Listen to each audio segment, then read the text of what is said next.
Hello friends, शुरू करते हैं चैप्टर 4 का क्लास 3 जिसमें हम लोग समरी कवर करेंगे हेडिंग 4.4। तो ये linear equation in two variables chapter का मेन पार्ट कवर हो चुका है। अब बचा है समरी। इसमें हम लोग पूरे चैप्टर की लर्निंग्स को सम अप कर लेते हैं और कुछ साथ में एक्स्ट्रा नोट्स भी देख लेते हैं। पहले आपने इस चैप्टर में अभी तक देख लिया है कि इक्वेशन का जो जनरल फॉर्म है वो A X plus B Y plus C है, जहाँ पे A B C real numbers हैं और ए और बी में से कोई एक कम से कम कोई एक नॉन ज़ीरो है। दोनों ज़ीरो ना हो जाएं, अदरवाइज इक्वेशन बनेगी ही नहीं, क्योंकि ए और बी अगर दोनों ही ज़ीरो हो गए तो इसका कोई मतलब नहीं रह जाएगा, वेरिएबल्स गायब हो जाएंगे और बिना वेरिएबल्स की कोई इक्वेशन बनती नहीं। तो बेसिक सी डेफिनेशन है। फिर हमने देखा अ linear equation in two variables has infinitely many solutions. ये बहुत इंपॉर्टेंट बात है। किसी भी रैखिक समीकरण की जो दो चरों में होती है उसके अनेकों असंख्य अनगिनत सॉल्यूशन होते हैं, अनगिनत हल होते हैं। अच्छा, इस पॉइंट को हम लोग अंतिम क्लास में काफ़ी डीप डाइव एनालिसिस करेंगे इसकी और देखेंगे कि सॉल्यूशंस जो इन्फिनिटली मैनी हैं उनकी और क्लासिफिकेशन कुछ करेंगे और अच्छे रिजल्ट सामने निकालेंगे। रियल नंबर्स के अंदर के जो क्लासिफिकेशंस हैं टाइप ऑफ रियल नंबर्स, उसमें हम इनकी एनालिसिस को, इसके सोल्यूशन को थोड़ा और गहराई से पढ़ेंगे। फिर हमने देखा कि every point on graph of linear equation in two variables is a solution of linear equation. मतलब लीनियर इक्वेशन का जो ग्राफ बनता है, जो वस्तुतः एक स्ट्रेट लाइन होती है, उस सरल रेखा पे आने वाला हर बिंदु इस इक्वेशन के एक पॉसिबल सोल्यूशन को रिप्रेजेंट करता है, जिसको हम लोग ऑर्डर्ड पेयर कहते हैं। और every solution of linear equation is a point on the graph of linear equation. In solutions को हम लोग ऑर्डर्ड पेयर के रूप में प्रस्तुत करते हैं, जो कोऑर्डिनेट्स भी होते हैं, और यहाँ पे लिंकेज आती है कोऑर्डिनेट ज्योमेट्री चैप्टर 3 के साथ। तो every linear equation can be plotted on graph paper and every linear equation represents a straight line. ये बड़ी इंपॉर्टेंट एक लिंकेज है जो आप ध्यान में रखें होलिस्टिक लर्निंग के लिए, कि ये चैप्टर कोऑर्डिनेट ज्योमेट्री से अभिन्न रूप से जुड़ा हुआ है। Every linear equation can be plotted on graph and it represents a straight line. Recall class जो हमने DIY वाली क्लास की थी चैप्टर 3 में, जिसमें हमने लाइंस को ड्रॉ करना भी देखा था और उनके पॉइंट्स को कैसे प्लॉट किया जाता है, उसको आप चाहे तो रिवाइज कर लें। उसमें हम लोगों ने ये कंसेप्ट सीखे थे। अब चूंकि अब मैंने कहा है कि every linear equation can be plotted on the graph, तो इस प्लॉटिंग को, इस ग्राफ की को कैसे बनाया जाए, इसका वर्किंग रूल देख लेते हैं। Working rule to draw graph of a linear equation in two variables. अर्थात अगर आपको कोई लीनियर इक्वेशन दी है दो चरों वाली, तो उसका ग्राफ बनाने को कहा जाए तो उसका वर्किंग रूल क्या हो। तो इसमें स्टेप्स हैं। पहला स्टेप ये है कि फाइंड टू इजी सॉल्यूशंस। अब टू इजी सोल्यूशन निकालना आसान है, वो हमने देखा था कि एक बार x को 0 रखो और उसके सापेक्ष y निकाल लो, तो एक ऑर्डर्ड पेयर आ जाएगा 0 कॉमा समथिंग टाइप का। और फिर y को 0 रखो तो उसके सापेक्ष x निकाल लो, तो दूसरा ऑर्डर्ड पेयर आ जाएगा समथिंग कॉमा 0 टाइप का। तो ये दो इजी सोल्यूशन हो गए।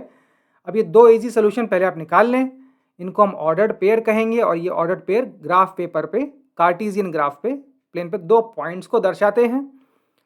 Step 2, mark the points on graph. हमने देखा था कोऑर्डिनेट ज्योमेट्री वाले चैप्टर की क्लास में कि हम किसी भी दिए गए पॉइंट को ग्राफ पे कैसे मार्क कर सकते हैं, या कन्वर्सली किसी भी दिए गए पॉइंट को हम रीडिंग उसकी ग्राफ की कैसे ले सकते हैं।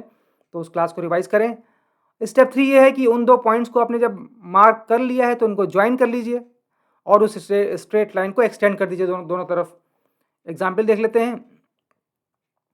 Equation x plus Y is equal to 1। Equation है x plus Y is equal to 1। इसको हम लोग ग्राफ पे कैसे ड्रॉ कर सकते हैं अपने इन तीन स्टेप्स को यूज़ करके। तो पहले इसके टू इजी सोल्यूशन निकाल लिए जाएं। आप देख सकते हैं इसके टू इजी सोल्यूशंस हो जाएंगे 1 0 एंड 0 1।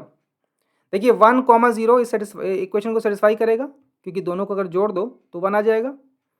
और सिमिलरली 0 कॉमा 1 भी इस इक्वेशन को सेटिस्फाई कर रहा है। तो ये टू इजी सोल्यूशन हो गए। वही जो 0 वाला तरीका था, एक बार x 0 रखो, एक बार y 0 रखो। तो ईजिएस्ट सोल्यूशन निकालने के लिए एट अ ग्लांस ये तरीका बेस्ट है, जो आपकी टेक्स्ट बुक में दिया भी हुआ है रिमार्क के रूप में। पिछले क्लास में जो रिमार्क था वो ध्यान दें। अब इन दो बिंदुओं को ग्राफ पे मार्क कीजिए और उनको ज्वाइन कर दीजिए और एक्सटेंड कर दीजिए, तो आपको कुछ इस प्रकार का चित्र प्राप्त हो जाएगा। देखिए x plus Y is equal to 1 जो लाइन मिली है आपको, आपने क्या किया, पहले इसके दो सोल्यूशन निकाली जो ब्लू डॉट्स हैं, 1 0 और 0 1 पहले निकाले आपने, फिर इनको आपने ज्वाइन करके दोनों तरफ बढ़ा दिया स्ट्रेट लाइन के रूप में। तो ये जो रेड लाइन मिल गई ये basically x plus Y is equal to 1 equation की ही सरल रेखा को दर्शाता है। और इसमें लिखा है all the points on the red line are solution of its equation. तो ये सरल रेखा की जो समीकरण है x plus Y is equal to 1, वही अलजेब्रा एंड ज्योमेट्री की जो डायकोटमी चलती है कि अलजेब्रा को लिखो बनाओगे तो ज्योमेट्री बन जाएगी और ज्योमेट्री को लिखोगे तो अलजेब्रा बन जाएगी। तो यहाँ पे यही हो रहा है, ये सिंथेसिस आप ऑब्जर्व करें for deeper learning, for a holistic learning of the concept of equations as well as coordinate geometry. तो आपने क्या किया, किसी भी इक्वेशन को अगर आप ग्राफ ड्रॉ करना चाहते हैं लीनियर इक्वेशन को, तो पहले उसके 2 इजी सोल्यूशन निकाल लें, फिर उन्हें ग्राफ पे मार्क कर लें और ज्वाइन कर लें। तो अब आप प्रैक्टिस कीजिए DIY।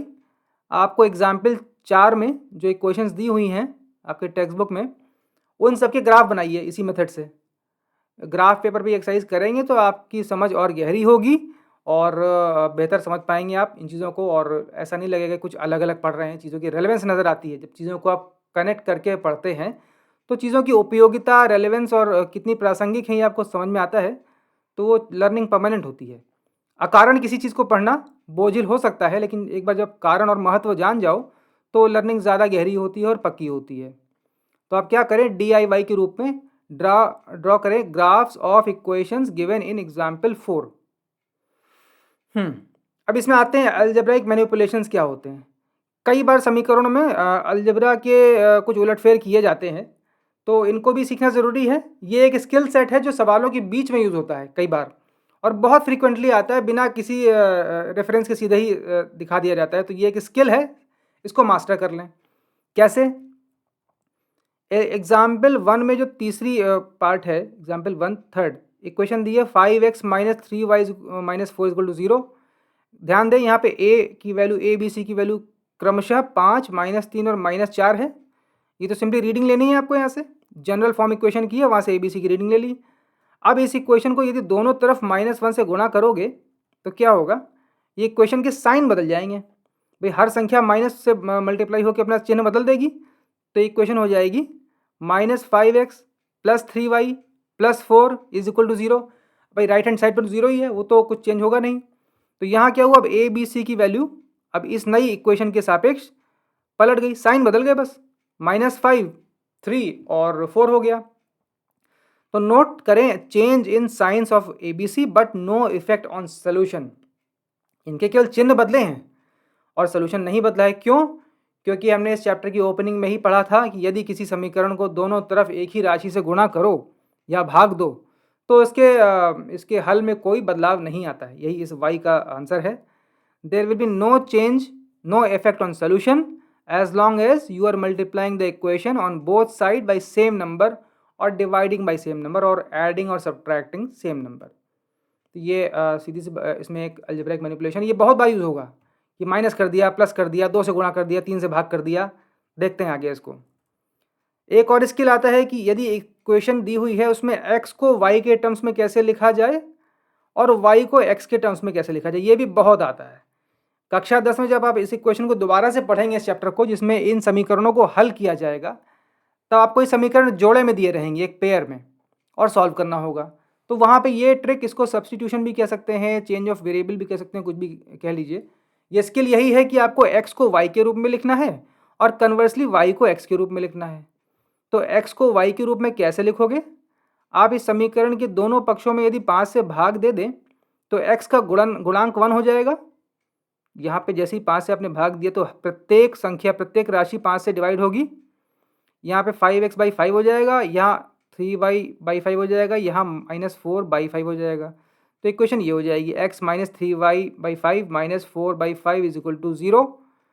फिर आप x को छोड़ के बाकी पदों को दूसरी तरफ ले जाओगे तो ऐसे आ जाएगा x is equal to 3y/5 plus 4/5।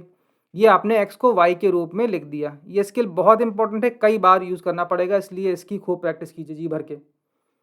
उसी प्रकार y को x के टर्म में कैसे लिखा जाए, अब आपको y का गुणांक 1 करना है तो क्या करो, दोनों इस पूरी समीकरण को 3 से भाग दे दो। जैसे ही आपने किया तो ये हो जाएगा 5/3 minus y minus 4/3 is equal to 0। फिर आप y का पद दूसरी तरफ ले जाओ, और बाकी सब कुछ इस तरफ छोड़ दो, तो y जब राइट हैंड जाएगा तो उसका चिन्ह बदल जाएगा, तो ये आ जाएगा y equal to 5x/3 minus 4/3। ये आप इस चीज़ को कई बार करें। इनफैक्ट इक्वेशंस में आपको x और y को इंटरचेंज कई बार करना पड़ेगा, इसलिए इसमें प्लस माइनस की गलती बहुत होती है। एक क्वेश्चन है यहाँ पे जो कॉमनली बच्चे गलती करते हैं, फिर वो कहते हैं यार आंसर गलत आ रहा है, ये टफ है। टफ नहीं है, प्रैक्टिस कीजिए, और ये स्किल तो करना ही पड़ेगा आपको। समीकरण हल करने के लिए आपको इस तरफ बढ़ना ही पड़ेगा, तो इसकी प्रैक्टिस कर लें। ये अलजेब्राइक मैनिपुलेशन का बड़ा इंपॉर्टेंट पार्ट है। Algebraic manipulation of equations. Manipulation क्या होता है? जोड़ तोड़ करना। ये ऑफन यूज्ड है, बहुत बार ये स्किल सेट यूज होगा। आगे अब जो क्वेश्चन दिया था एग्जाम्पल 4, उसमें क्या कीजिए, उसमें आपको सॉल्यूशन निकालने को कहा गया था, लेकिन आप एक काम और करें, आप इन तीनों ही समीकरणों में x को y के रूप में लिखें और फिर कन्वर्सली y को x के रूप में लिखें। ये अभ्यास करें। ये अभ्यास के लिए मैंने आपको DIY दिया हुआ है। फॉर एग्जाम्पल पहले मैंने आपको सॉल्व करके दिखा दिया है कि पहले में यदि x को y के रूप में लिखना है तो पूरी समीकरण में x के ही गुणांक से भाग दे दो। x का कोफिशिएंट 4 है, 4 से डिवाइड कर दो और x को एक पक्ष में रखो और बाकी चीज़ों को दूसरे पक्ष में ले जाओ। तो क्या करोगे आप, इसमें 4 से डिवाइड करोगे और बाकी टर्म्स को राइट हैंड पे ले जाओगे, तो आ जाएगा x equal to -3y/4 plus 3 dividing the equation by 4। उसी प्रकार अब y को आपको पहले सवाल में फ्री करना है, तो y का जो गुणांक है 3 है, 3 से भाग दे दो और y को छोड़कर सब कुछ दाहिने साइड ले जाओ, तो आ जाएगा y equal to -4x/3 plus 4 dividing the equation by 3।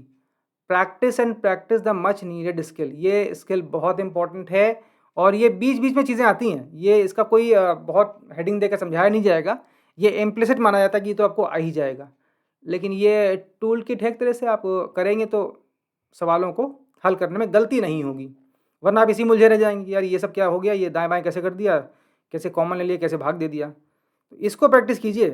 Devil lies in the details कहते हैं ना, तो छोटी छोटी डिटेलिंग भी प्रैक्टिस करनी है अगर मैथमेटिक्स में प्रवीणता हासिल करनी है तो। आगे बढ़ते हैं। एप्लीकेशन। इन द एंड, इस चैप्टर को हम पढ़ते क्यों हैं, जो जहाँ से बात शुरू हुई थी, जो एक कोटेशन है, the principal use of analytic art is to bring mathematical problems to equation and to exhibit those equations in the most simple terms that can be. अंतोगत्वा हमको एक रियल लाइफ प्रॉब्लम को मैथमेटिकल इक्वेशन में convert करना होता है, तभी उसको हम एज अ मैथमेटिशियन सॉल्व कर पाते हैं। तो यहाँ से बात निकलती है। अपेंडिक्स 2 में एक चैप्टर दिया हुआ है मैथमेटिकल मॉडलिंग, इस पे मैं सेपरेट क्लास लूँगा, बहुत काम का चैप्टर है। इसमें आप देखोगे कि इक्वेशंस का कितना महत्व है। कोई भी समस्या हो, कोई भी अगर प्रॉब्लम है रियल लाइफ की, उसको हम पहले इक्वेशंस में ही कन्वर्ट करते हैं, फिर सॉल्व करते हैं। और ये चैप्टर बड़ा इंपॉर्टेंट है, थोड़ा लंबा भी है, अपेंडिक्स 2, इसलिए इसको मैं डिटेल में कवर करूँगा और ये बहुत जगह काम आएगा। इसमें क्या होता है, इसमें शुरुआत ही होती है, first step is formulation of equations to solve a real life problem. पहले चरण में आप इसको इक्वेशन बनाते हो कि वो जो समस्या दी है उसका समीकरण क्या है जिसको हम हल करना चाहते हैं। भाई एक मैथमेटिशियन केवल समीकरण मुख्यतः हल कर पाएगा, तो पहले समीकरण बनाए, तो पहले इक्वेशन फॉर्मुलेट तो करें। The first step is formulation of equations to solve a real life problem. और यहाँ से ये जड़ें हैं इंजीनियरिंग की। जिन बच्चों को इंजीनियरिंग करने का मन है फ्यूचर में, जो उस क्षेत्र में जाना चाहते हैं, तो ये जान लें कि इक्वेशंस और ये मैथमेटिकल मॉडलिंग जो चैप्टर दिया है बहुत सुंदर चैप्टर है। और यूँ ही नहीं है, यहाँ से जेनेसिस है इंजीनियरिंग की, अभियांत्रिकी की। इनफैक्ट गणित को अपनी लाइफ, डेली लाइफ में उतारने का जरिया ही है इक्वेशंस। आप कोई भी क्वेश्चन करें, कोई भी सवाल करें, आप इक्वेशन बनाते हो। अब साइंस में आप देखोगे, अभी आपके जो चैप्टर्स ऑन मोशन, फोर्स इत्यादि हैं, उनमें आपको जगह जगह क्वेश्चन नज़र आएंगी, गति की समीकरण और एक्सेलरेशन, वेलोसिटी, ग्राफ्स। तो वो सभी क्वेश्चन हैं, उनमें से कुछ लीनियर भी होती हैं, कुछ लीनियर नहीं होती हैं। तो हम लोग पहले चर्चा कर चुके हैं, क्वाड्रेटिक इक्वेशन होती है जो कक्षा 10 में आएगी। इन द एंड चाहे लीनियर हो, चाहे क्वाड्रेटिक हो, चाहे क्यूबिक हो, हमें इक्वेशंस ही सी टैकल करनी पड़ेंगी लाइफ में। मैथ्स में जब भी पढ़ना है कोई चीज़, साइंस है, केमिस्ट्री, फिजिक्स है, तो मैथमेटिकल मॉडलिंग वाला चैप्टर मैं सेपरेटली डील करूँगा। और ये दिखाता है इस चैप्टर की क्या रेलेवेंस है, क्या प्रासंगिकता है और हम इसको क्यों पढ़ रहे हैं। यूँ ही नहीं पढ़ रहे, रट नहीं रहे, सिर्फ एग्ज़ाम नहीं पास करना है। जब होलिस्टिक लर्निंग होती है तो एग्ज़ाम वगैरह तो अपना निकल जाता है।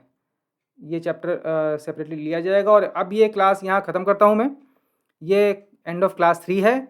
इस चैप्टर का थ्योरेटिकल जो बुक वाला पार्ट ख़त्म हो गया है। अगले क्लास में जो हमेशा आखिरी क्लास होती है एक्सपेरिमेंटल DIY, उस पे हम इन समीकरणों के सॉल्यूशंस की डीप एनालिसिस करेंगे कि ये सॉल्यूशन किस प्रकार के होते हैं या नहीं होते हैं, क्या संभावनाएं हैं। ठीक है, तो अब आप लोग इस चैप्टर को डिटेल में पढ़िए। ये एंड ऑफ क्लास 3 है।